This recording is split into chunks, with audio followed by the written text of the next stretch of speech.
क्रांतिकारी किसान मजदूर संगठन जिंदाबाद जिंदाबाद, क्रांतिकारी किसान मजदूर संगठन जिंदाबाद जिंदाबाद। शासन तेरी तानाशाही नहीं चलेगी नहीं चलेगी, शासन तेरी हिटलरशाही नहीं चलेगी नहीं चलेगी। कौन बनाता हिंदुस्तान, भारत का मजदूर किसान, जात है ना पात है, किसान मजदूर साथ है। क्रांतिकारी किसान मजदूर संगठन ने सोमवार मुख्यमंत्री और कलेक्टर के नाम तहसील कार्यालय में 13 सूत्रीय मांगों को लेकर ज्ञापन सौंपा।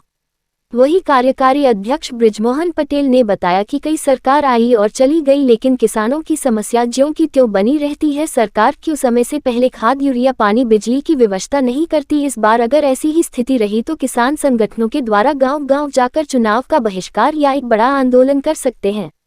किसानों को यूरिया, डीएपी पर्याप्त मात्रा में सुगमता से प्राइवेट दुकानों से एवं सहकारी समितियों के माध्यम से दिया जावे। किसानों ने समर्थन मूल्य पर सहकारी समिति में मूंग विक्रय की राशि का भुगतान समय पर किया जावे। धान की फसल में पानी के लिए 3 फेज बिजली 10 घंटे लगातार दिन में दी जावे एवं ट्रांसफार्मर खराब होने या जल जाने पर शीघ्र ही बदले जावे। जिन किसानों को चना एवं गेहूं की राशि का भुगतान नहीं हुआ है उन्हें शीघ्र दिया जावे। सहकारी समितियों में ऋण माफी योजना में जिन किसानों के ब्याज माफ हुए हैं उनकी लिस्ट एवं सभी बैंकों में किसानों की बीमा राशि की लिस्ट चस्पा की जावे। अधूरी निर्माण वाली सभी गौशालाओं का कार्य पूर्ण कराकर गौशाला चालू की जावे। सभी वेयर हाउस के प्लेट कांटों का नापतोल विभाग द्वारा चेक कराया जावे। देश आजाद हुए 75 साल हो गए, सभी दलों की सरकारें आई और चली गई, चुनाव में बड़े बड़े वादे किए, वोट ली ना तो पूर्व में सरकारों ने ना वर्तमान सरकार ने वनग्रामों में रहने वालों की दुर्दशा पर किसी का ध्यान नहीं गया। आज भी वनग्रामों के अधिकांश गांवों में पेयजल संकट, नेटवर्क समस्या और पहुंच मार्ग नहीं है। समस्याओं का हल तत्काल किया जावे।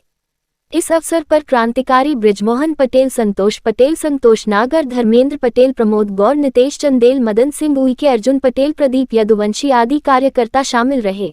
तो समय सीमा में 2 दिन के अंदर उसका ट्रांसफार्मर बदलाना चाहिए। नंबर 4 है, जिन किसानों को चना एवं गेहूं की राशि का भुगतान नहीं हुआ उन्हें शीघ्र दिया जावे। अभी कई किसान ऐसे पड़े हैं जिसको अभी रबी सीजन में जो उपार्जन हुए थे उसमें चने और गेहूं के भुगतान नहीं हुए, उनको भी शीघ्र दिया जावे। नंबर 5, सहकारी समिति में ऋण माफी योजना में जिन किसानों के ब्याज माफ हुए हैं उनकी लिस्ट एवं सभी बैंकों में किसानों की बीमा राशि की लिस्ट, जो अभी बीमा आया और ब्याज माफी अभी लिस्ट चस्पा नहीं है। किसान पूछने जाता है, अधिकारी अरे जाओ अभी हाँ संतुष्टिपूर्ण जवाब नहीं देते हैं, तो लिस्ट चस्पा हो जाएगी तो वो पारदर्शिता हो जाएगी, लिस्ट चस्पा कराई जाए। नंबर 6, अधूरी निर्माण वाली गौशालाएं का कार्य पूर्ण कराकर गौशाला चालू की जावे। ये 2019 के बाद में कमलनाथ जी की सरकार पे जो गौशाला का सारा उद्घाटन हुए थे, काम चालू था, लेकिन अभी तक वर्तमान सरकारों ने थोड़ा बहुत काम चल रहा, लेकिन गौशाला चालू नहीं हुई। किसानों को मवेशियां इतनी परेशान कर रही है, गौशाला चालू हो जाए तो कम से कम गौशाला में व्यवस्थित हो सके तो उसका निर्माण कार्य चालू कराया जाए। 7वां, सभी वेयर हाउस में प्लेट काट। आज क्रांतिकारी किसान मजदूर संगठन की जैसे पूर्व में भी 8-10 तारीख को मासिक बैठक रखी गई। मासिक बैठक में जो किसान दूर दूर से आते हैं उनकी जो समस्याएं होती उसको बैठक में चर्चा के दौरान ज्ञापन में लिया जाता है। उसी संदर्भ में आज ज्ञापन दिया गया है माननीय मुख्यमंत्री महोदय को द्वारा एसडीएम जी के।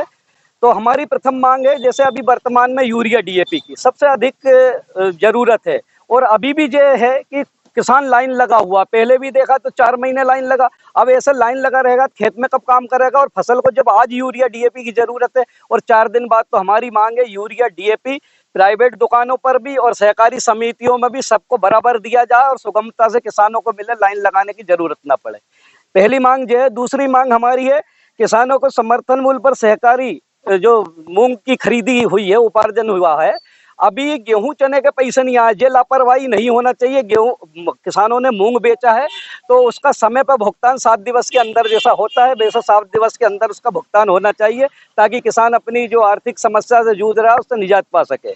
नंबर 3, धान की फसल के लिए, जो धान की फसल अभी लग रही है, अब जो मचाई होती है, मल्चिंग होती है, इसके लिए 3 फेज बिजली की जरूरत होती। कई जगह ट्रांसफार्मर जले, कई जगह कटौती चल रही, कई मेंटेनेंस के नाम पे, तो 3 फेज बिजली 10 घंटे लगातार दी जाए ताकि किसान अपनी जो धान की फसल में पानी दे सके और उसका रुपाई कर सके।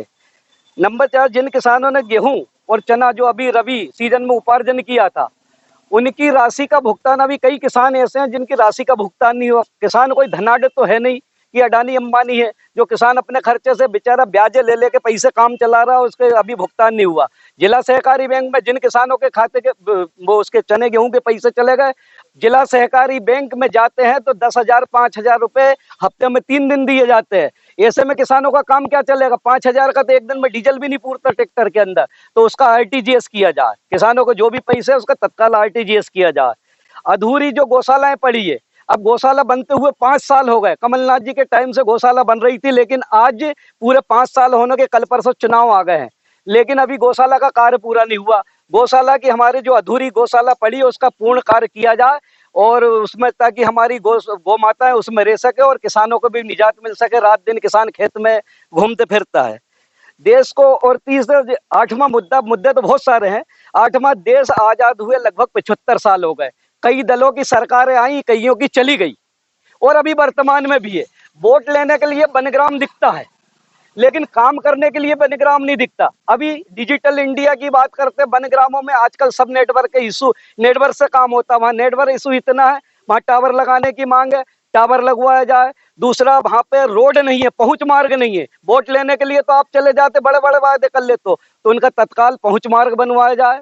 उनकी दुकान, राशन दुकान बहुत दूर पड़ती है, जैसे नंदरबाड़ा बनग्राम एक उदाहरण के लिए, तो उनकी वो पीपल टोला पे दुकान खोली जाए। ऐसी ढेर सारी समस्याएं। और एक जो 2 समस्याएं और है, ये हमारे ग्राम नाहरकोला, जबकि जहाँ से सिवनी मालवा से मुश्किल से महज 7 किलोमीटर की दूरी पे होगा, वहाँ का गांव है देवीपुरा तक तो रोड है, पोला है 3 किलोमीटर, पोला से टेकरीपुरा की दूरी 3 किलोमीटर, और टेकरीपुरा से सातपुरा की दूरी 5 किलोमीटर है, लेकिन अभी भी कच्चा मार्ग है। वो लोगों को इतनी, और सारे लोग जाते, सब जाते, जनप्रतिनिधि जाते, जा के आश्वासन दे आते हैं।